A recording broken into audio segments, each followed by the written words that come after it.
Hello everyone. Today I'm going to be going over data persistence in Unity. So this will cover things like save game, load game, and deleting a game file, and the data transferring between the scenes. I actually started this video earlier and it took way too long because I literally went through step by step every single line of code, and that really took up way too much time. So I'm going to shorten it by just going over what I did in the last in the video that you guys will never see, and go over what we have right now. So right now I set up everything as a demo, and here we have. Okay, so let me just start up the scene. So we have a player name. So when you click on this, your player name, and you can switch to player names. And then when you drink some of that good old HP potion, it gives you some more HP. And then when you hurt yourself, because you're a masochist, and your HP drops down. Of course, this scene data will not save unless you have some sort of mechanism that does the saving for you and loading later on. So as you see, like I had the HP at like a 40 and then added player 1, I think, and now it's back to the default, which is nothing for the name and 100 HP. So how do we solve this? So there is a really simple way that newcomers and beginners to Unity will use, and this is called player preferences. And here, let me just give you an idea. Let me just open a new one. Well, I'll just make it empty. Oh, yeah. Alright, I'll just show it right here. So just ignore all that right now for now. And this is player preferences. So player. I don't know why it's not showing up. I'm probably not including the right one. I think it needs to be in a model behavior, yeah. So just ignore everything right there for now. Player preferences, yes, which is part of model behavior, and dot get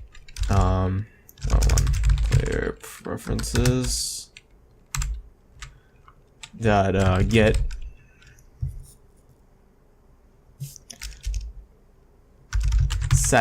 set integers, for example. So this is how you would set a level. You set a level like this by declaring that variable name and setting it to 1.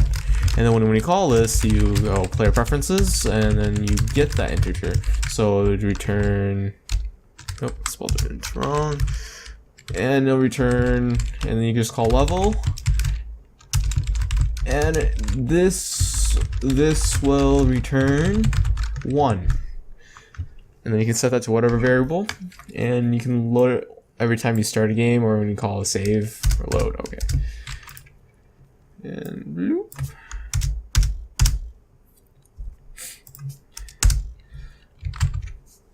Okay, so since that way is very simple, you can set integers, floats, even strings. Those are the 3 main things, and you can even check if that's been set or not. That key for like that level. And if it's not, then you can do whatever you want in the code. And this is very bad for data persistence. First, it's terrible in security. Anyone can just look at that text file that it just displays, and then they just go and just edit their files and cheat however they want. And then they won't play your game the right way or the way that you intended them to. And that'll make you feel sad. And then maybe be depressed that no one really cares about your game. So you don't want to be sad. So you want to stop cheaters from cheating. So you should only use this when you're basically setting preferences, like maybe skin for like a model, or anything to do with preferences, like maybe even settings, like quality settings and so on like that. So it's very sparingly that you need to use it. So we need to come up with something else that enables us to load and save between the scenes or whenever we start it up. And a much better way in Unity is using, let me just open up the code. Okay, so, alright. So you're going to be using the system runtime serialization .formatters .binary. So these three right here, these three libraries, part of the system library, you need to make sure you include those by using.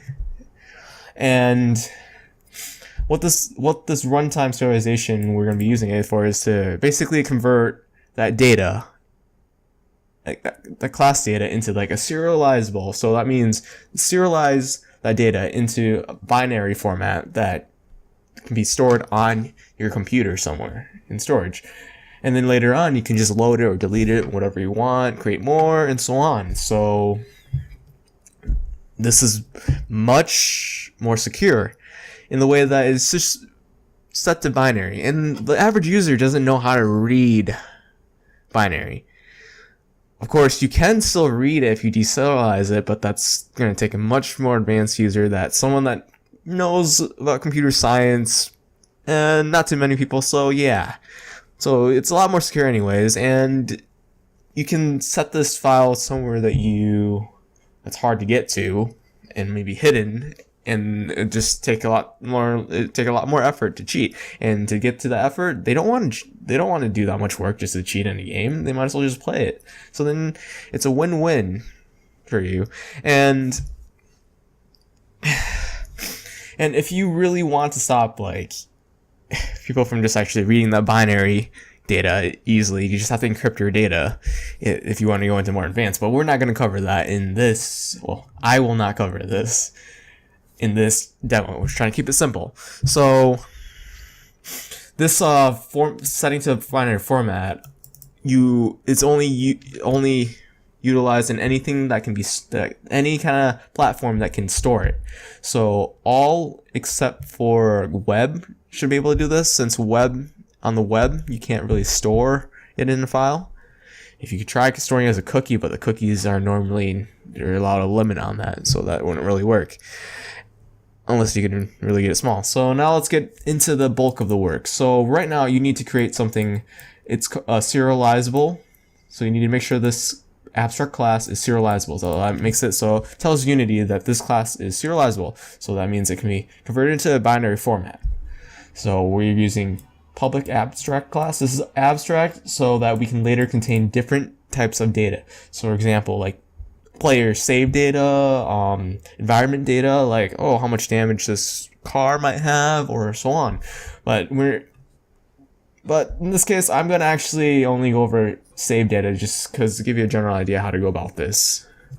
Just keep it nice and simple. Alright, to start off with, we have the public static class. Saving, I'm just calling it saving loading. You can call it whatever you want, really. Just remember to be consistent when you're naming something.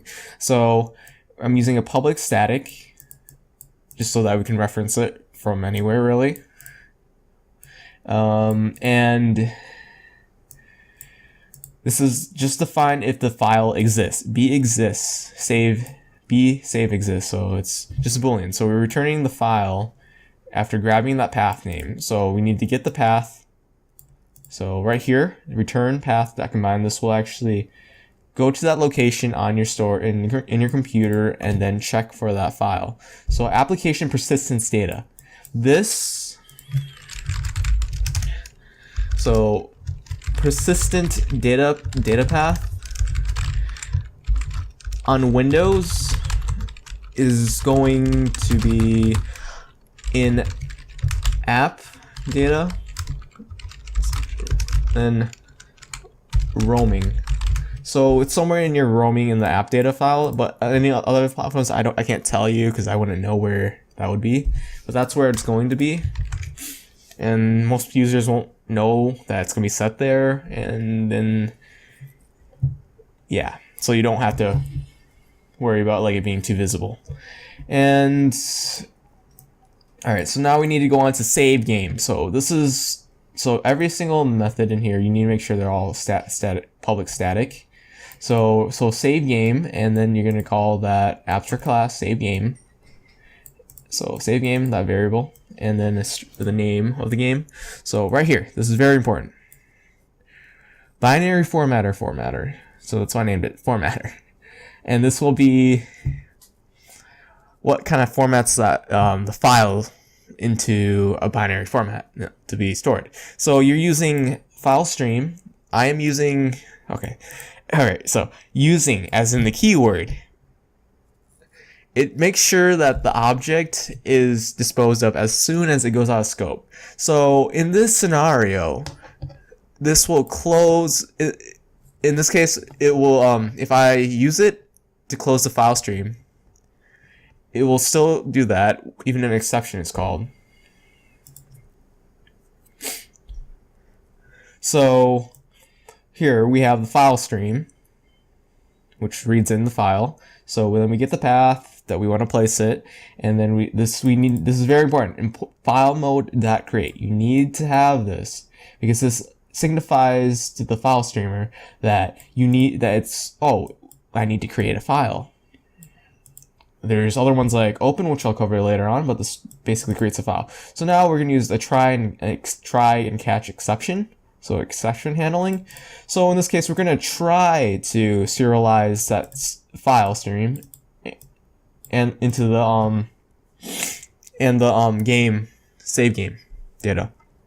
And if it fails, you return false and nothing happens. And then otherwise, we need to tell that return true. If it passes, that it passed. So and then you can add this in the code. If it's saved game, then you can maybe display a message or something like that. Or if it returned false, then you just display a message saying, your save game failed to save, which would suck for the player. So hopefully you don't fail at saving a save file. So now we go over the public static save. Okay, so this is just the load game stuff right here. So if the file does not exist, then we would just return null and it never moves on further from there. And right here, we're gonna have the formatter thing again, and then using file stream. But in this case, we're gonna open the file. We're gonna open the file to be read. So right here, we're gonna try to deserialize it. So you're gonna deserialize the binary file into your save game data class, which contains all your save games, all your data. Okay, and then otherwise, if it doesn't work, then you say no. Yeah,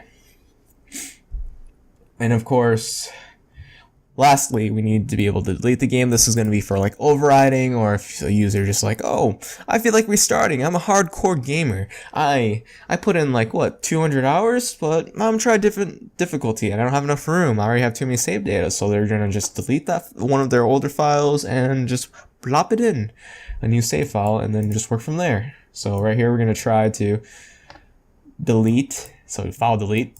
So if he gets it, if it fails, same thing. This is why try and catch is very, very useful in this situation. So I recommend you try this route. It seems I've seen other ways of doing save and loading and other data persistence, but I prefer this method because it's much cleaner and it's easier to read for me.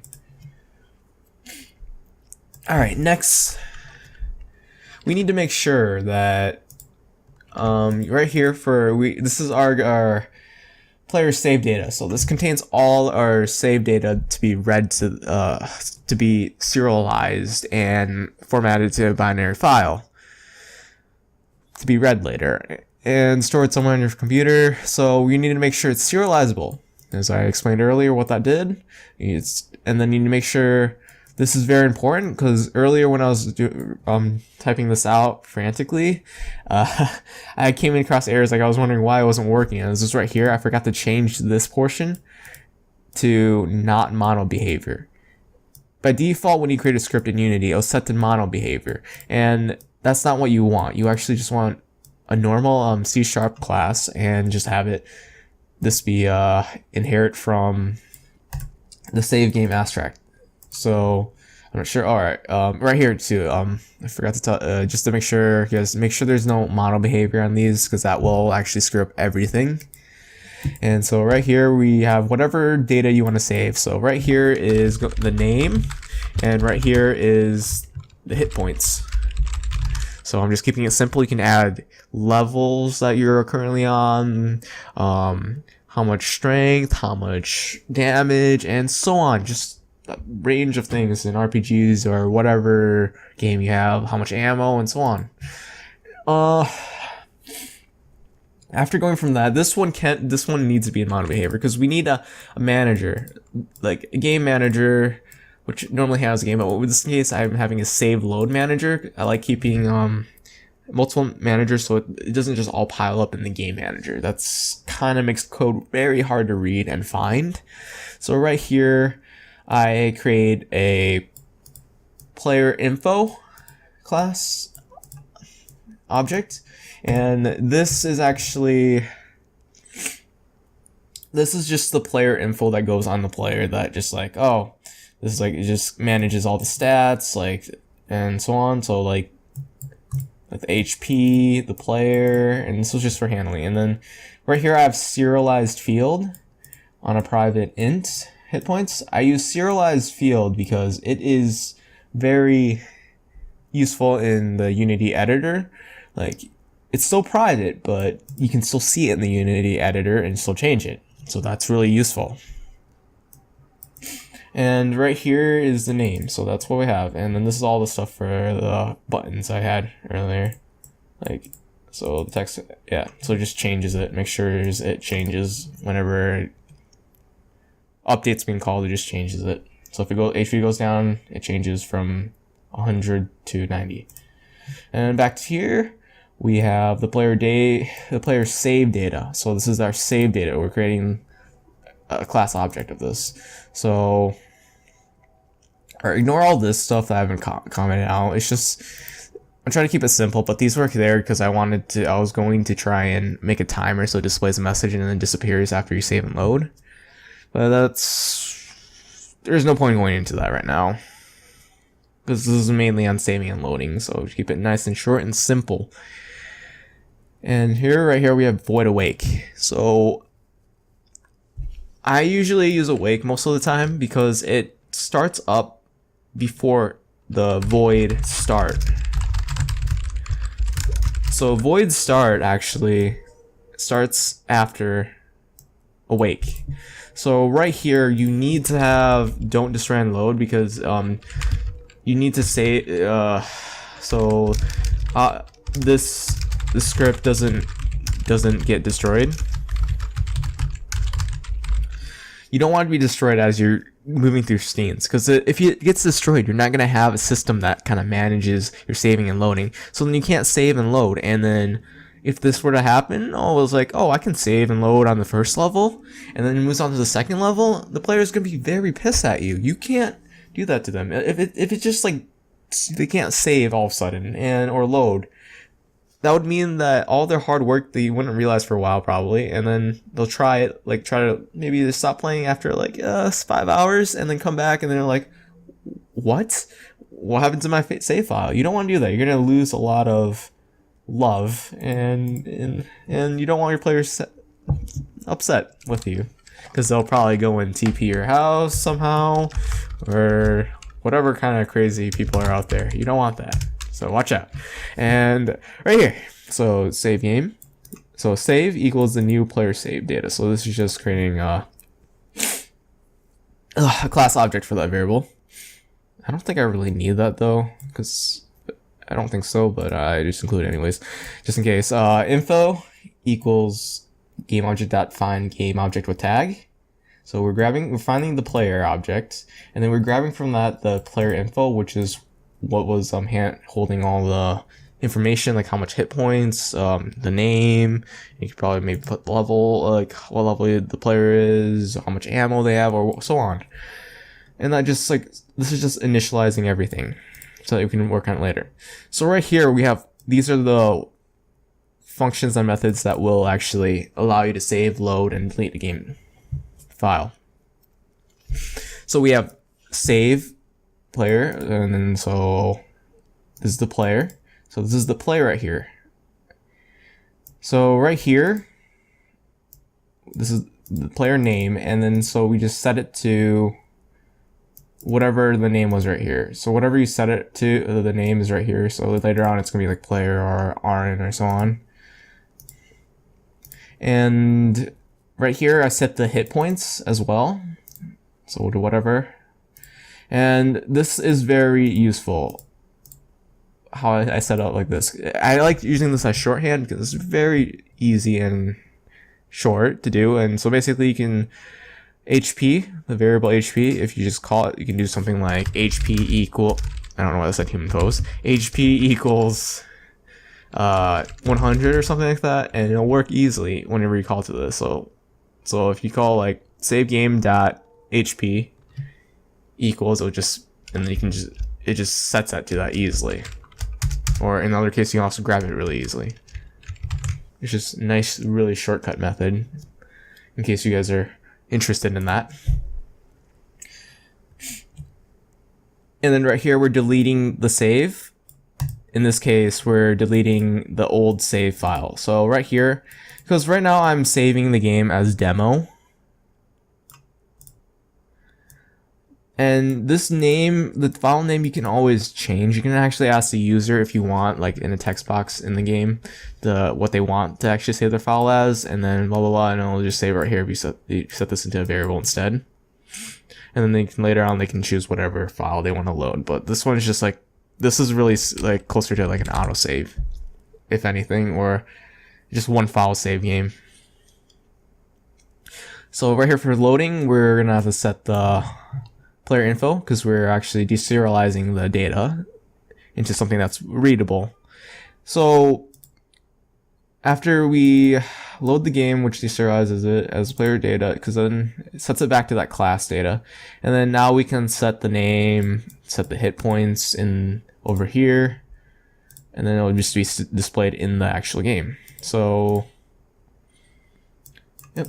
And make sure you have this, you call it to the delete game, so you delete whatever game. So you could have something like right here, select the game, so string file, and then you just put file right here instead.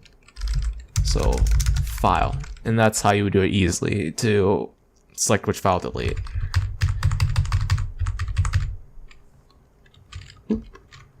Okay. All right, now let's have a demonstration on how this works. So we have our player, and then we want player 1. So we have player 1, and then we want to hurt herself. And then now we save it.